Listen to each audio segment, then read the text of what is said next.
This is going to be like a mastermind of stuff going forward to help you guys now bridge the gap from you have gotten better physically, but now we want to get better mentally because I don't care how good you are physically. If we can't connect that to mentally, it means nothing. It's a waste of time. Okay. So we want to get really good physically, be able to market our skills for whatever level we're trying to go at.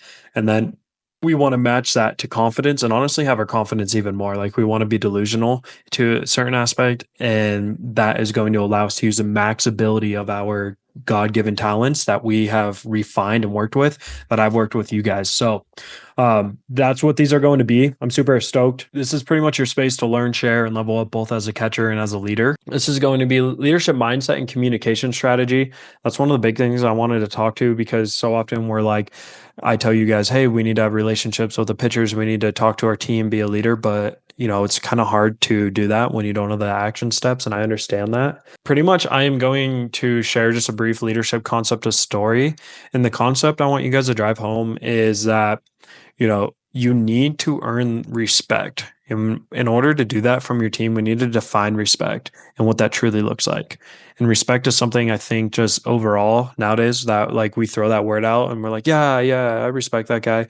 But what it used to mean and what it should mean is like the highest honor of honestly like respect or I would say honor that you have for someone. Like it's hard to lie to someone you respect a lot. It's hard to cheat that person.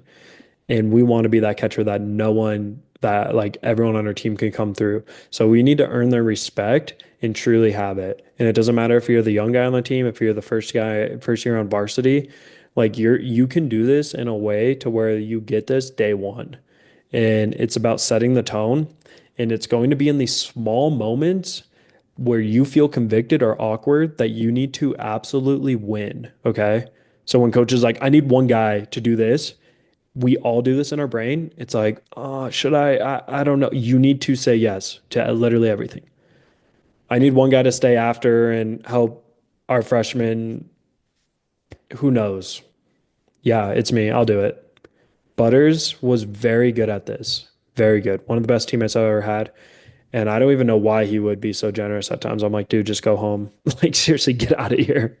Um, but that just is a test to his character. And I tell you right now that I think from our teammates still, because I was a little more harsh, I have our respect from those teammates, but I wasn't liked as much. Butters had the respect of our teammates, and people still really, really like him. Like, if we had a reunion right now from our team, they would all be like, yeah, he's probably the most liked guy.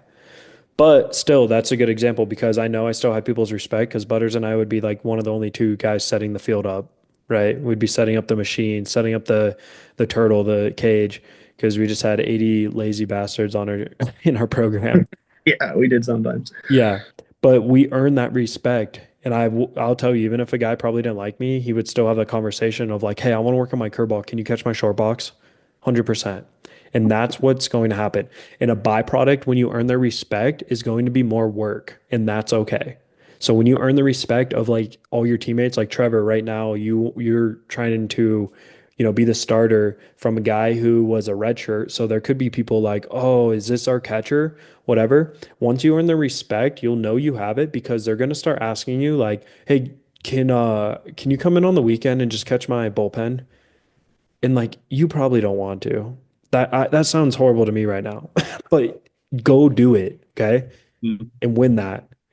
So win these small little steps where you feel like someone else could do it or someone else should do it and earn their respect is one thing I'm really glad I did is even though I would kind of complain that like, oh, we're the only two people doing this, like people still knew that we were the only two, day in and day out. They knew it was like us and three other kids out of a full 80 kid program setting up the field for everyone's practice.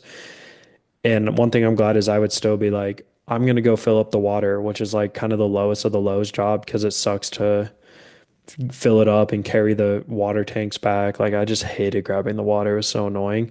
But I would still like go against what I wanted to do and just be like, I'm gonna do it. Okay, I'll do it. Whatever, whatever. So respect is huge. That's one of the biggest things you guys need to earn. And again, the biggest action step is don't try and do it all in one day, but these little things going forward. And then you're going to have moments where you're placed in big situations like you can be the first catcher for the first practice when you have team defense to where you are like the most vocal dude out there and you are taking the reins and your coach is going to love it. Because we all know that some of you guys have had your first practice this spring, but like once teams are set and all that, you guys are going to have your first day of team defense, and I'm telling you, it's going to be trash because it's your first time out there. Your coach is going to be smoking ground balls.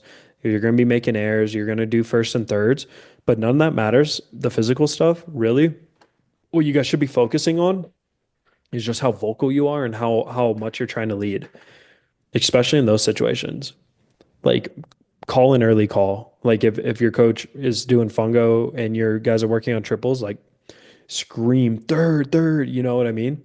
That is the stuff I'm talking about. And that speaks because the coach is going to be looking for a starting catcher. And if you're the quieter guy compared to the backup, he's going to be like, why is the guy I thought was my starter, pretty much being a coward? Like, I'll just say it. That's how it looks. 100%. So be vocal in those situations, earn respect. 100%.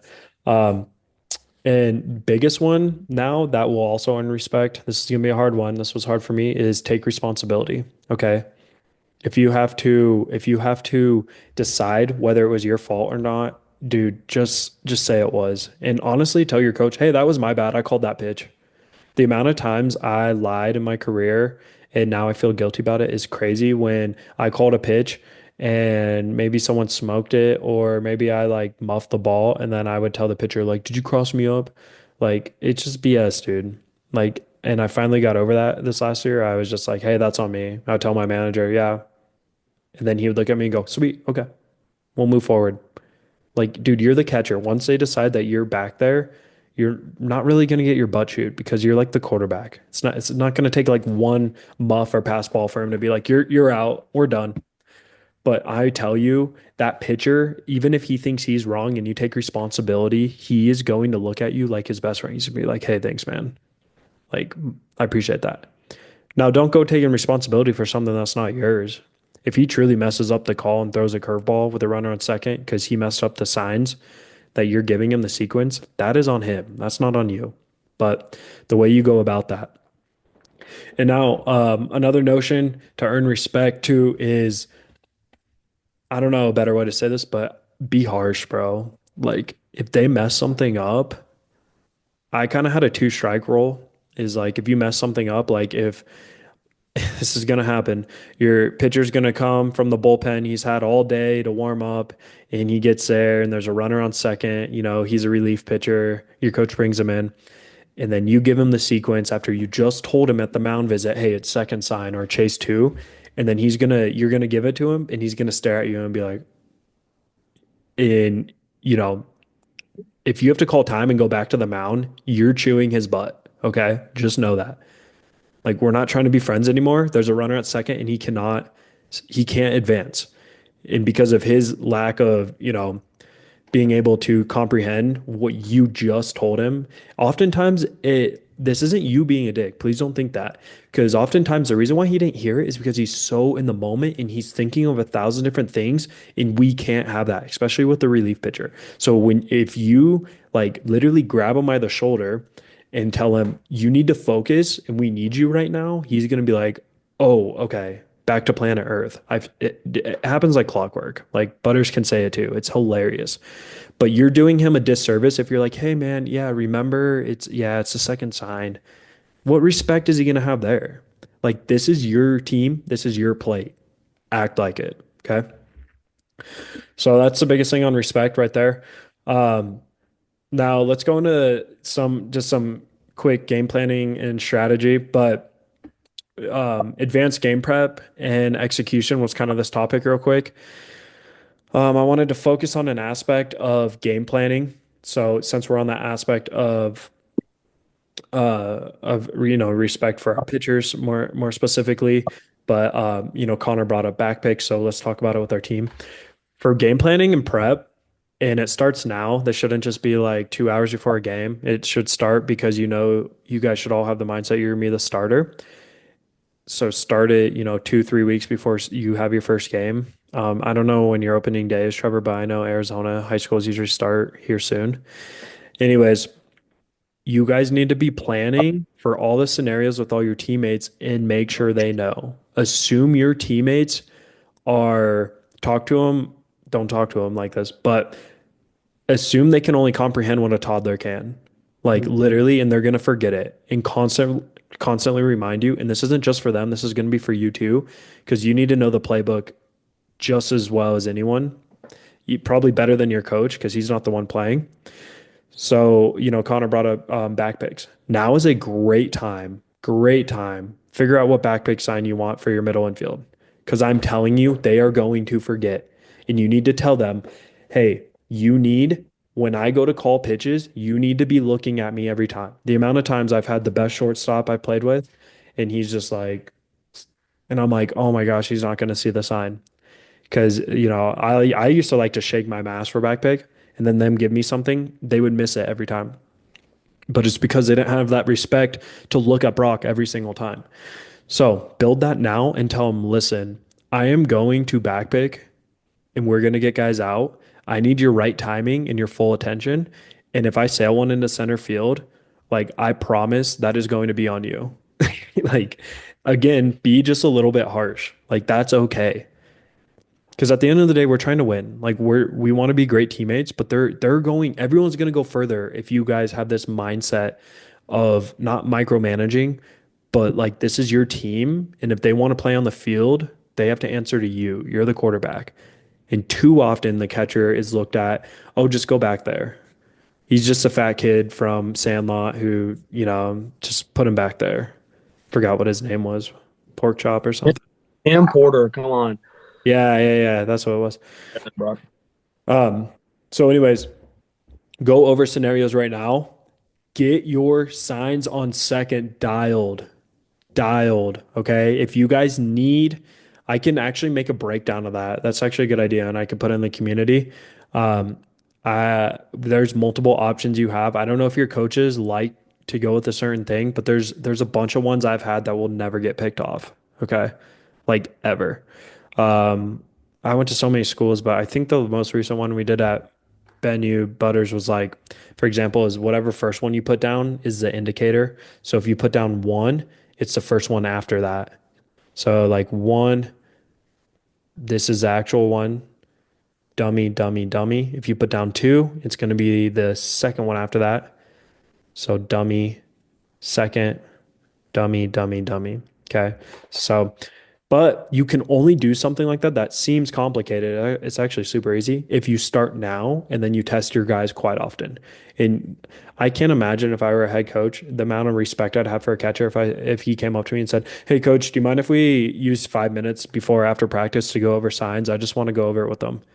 What's he gonna say? No, that's a waste of time. He's gonna be like, "Oh, yeah, good point. I didn't think of that. Perfect." That's the leadership stuff I'm talking about. And you give your own little masterclass of telling the pitchers, listen, sit down, shut up, and you're going to listen to me. Okay. This is what we're going to do. And find the guy who's probably the least brightest and test him. Say, okay, what are we doing? He's going to be like, oh, what? And they're going to mess it up.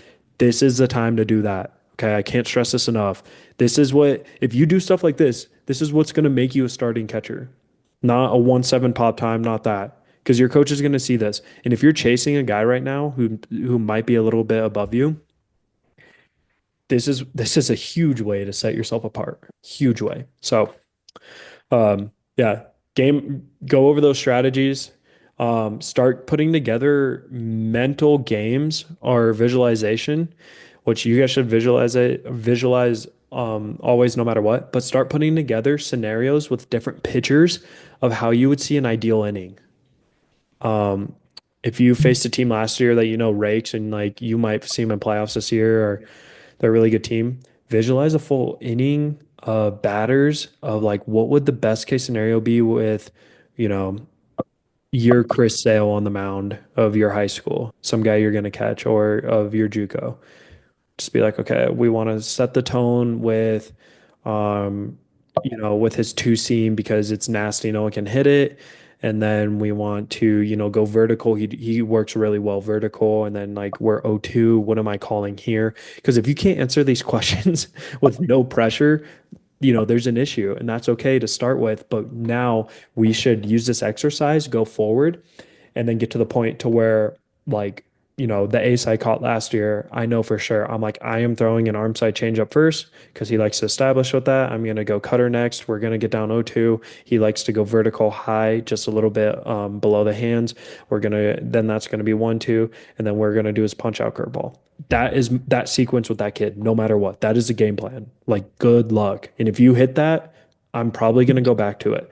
Okay. But I know that because, I visualize that and I lived through that so much. Right now, get in that mindset.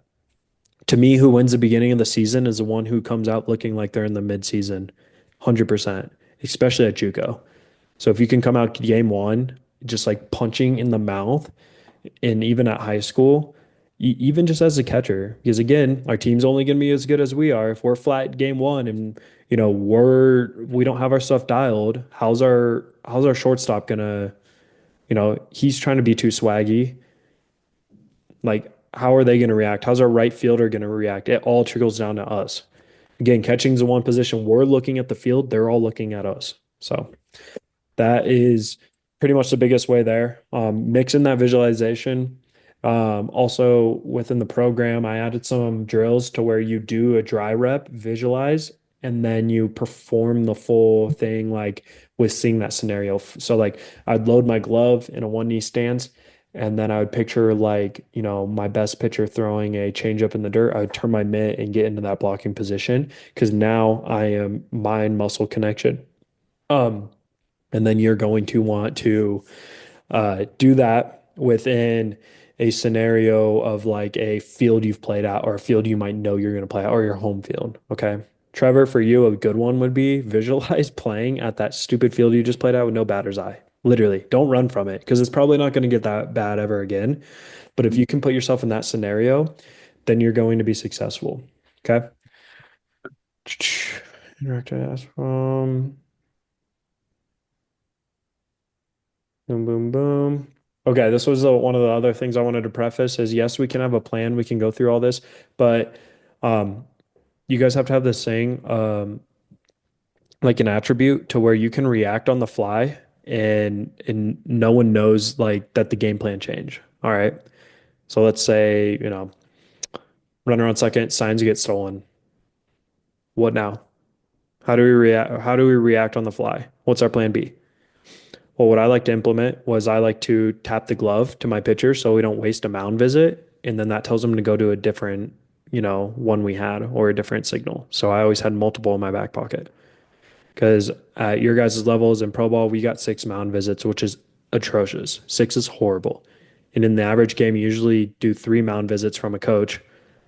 So having to, burn one because my pitcher we maybe think the signs are stolen, that throws the game off a lot. So we need to adjust on the fly, and there's not always going to be a plan for it. Like sometimes you're going to have to figure out, like what do we call in this scenario and adjust on the fly. Or maybe you have the best scenario that you put in your brain for your best pitcher and it's not working that day. His curveball's not curving as much as it used to or did before, especially mid-season. Like Butters, remember when we would catch Cam and like halfway through the season, sometimes the stuff would get flat just because like, Yeah. Yeah. like your pitcher's throwing how many innings in a year. But like during that time, it's like, hey, we're going to use a sweeper today. We're going to find that adjust on the fly. And you could always tell, like, if the leadoff batter hits a triple to start the game, you're like, oh, how do you do that? Or, maybe it's in the third inning, adjust on the fly. So we can have plans for everything, but I don't want you guys to ride or die on your plans because, the game is going to challenge you no matter what. I want you guys to be able to figure out things just by like testing them out, seeing it, right? You may find that, oh, it's actually more beneficial if we start with a changeup and then go to a two seam rather than doing it backwards because that's working, and then stick with what's working until it doesn't work. Very simple. Okay. Real quick for resilience and mindset, this was just the kind of third focus, but This was going to be how to stay confident after something like a pass or bad throw or pass ball is what I had here. Just because again, a big thing we can talk here high and mighty, but during opening day, game one, something's going to happen and it's not going to go our way, and we're going to be embarrassed, and that's the truth. But what are we going to do going forward? I was super embarrassed if I made a bad throw. Just something I struggled with after I had an arm injury in JUCO, and I never wanted to make a bad throw again. And then, of course, I'd make bad throws, and I hated it. It made me feel like a bad catcher, even though I was a dialed in leader. I was, dialed in mentally, could block anything thrown in the water, and had good receiving. But if I didn't throw the whole world out, I thought of myself as lesser, and that was holding me back.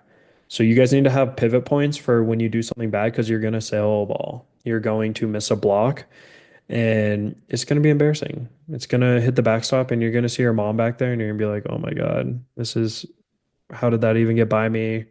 I'm going to blame my pitcher, whatever. Like we're all guilty of it.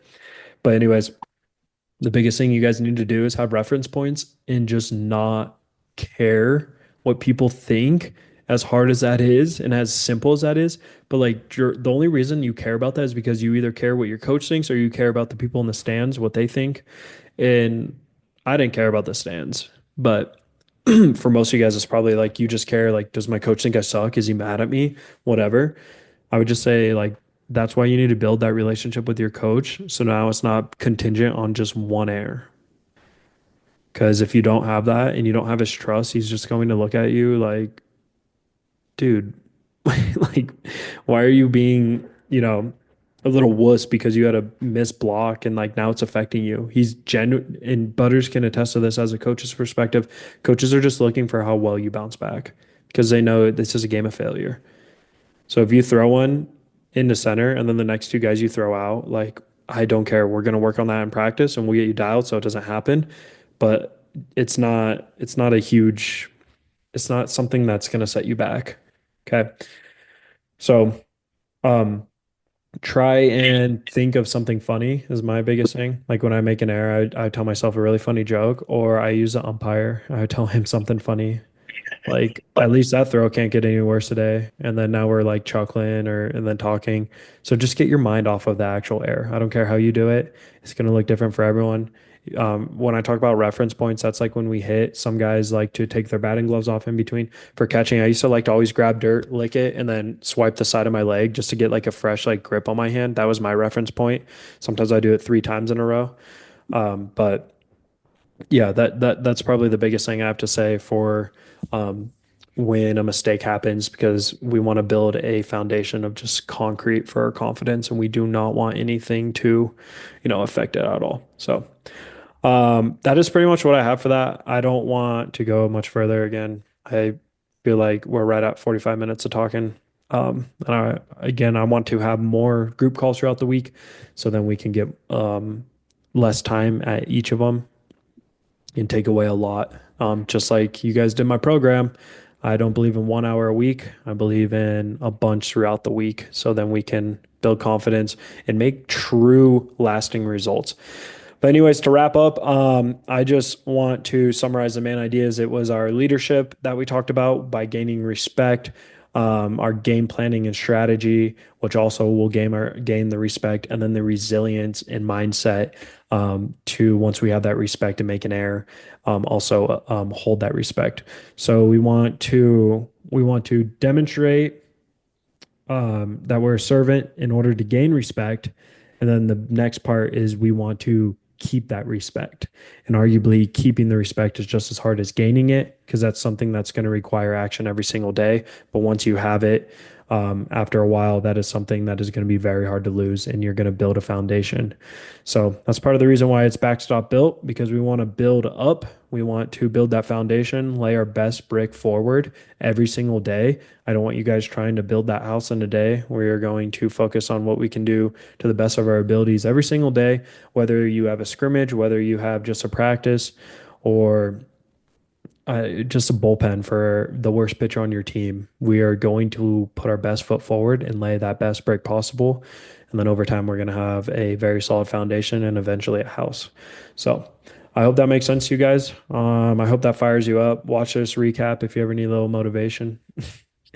No, but I appreciate you all. Um, I want you guys for homework, I want you to implement any sort of two things. I want you to implement something that you are going to work with your teammate and text me when you do after practice so I know. So like be like, hey, I went over signs with second with my teams or backpick. Choose one to implement first. I mean, I bet you'll start getting ideas when you cut out that time. Make sure your coach kind of sees that. You guys can play the game too. Like be maybe in front of him and be like, hey, pitchers, let's talk about signs today, you know? Like you guys can play the game too. They're looking for that stuff. So, or you can directly go to your coach and ask them. And then the second one, I want you guys to do is talk about something you tried to do to earn respect, or if you feel like you have it to keep it to serve your teammates. So tell me something like, hey, I thought it was a good week. I caught the most bullpens out of any of the catchers, which right now is a good thing to do in season. If you're the starter, we want to, stay healthy. So I'm not going to say like go catch the whole world, but right now that's a good time to do that. So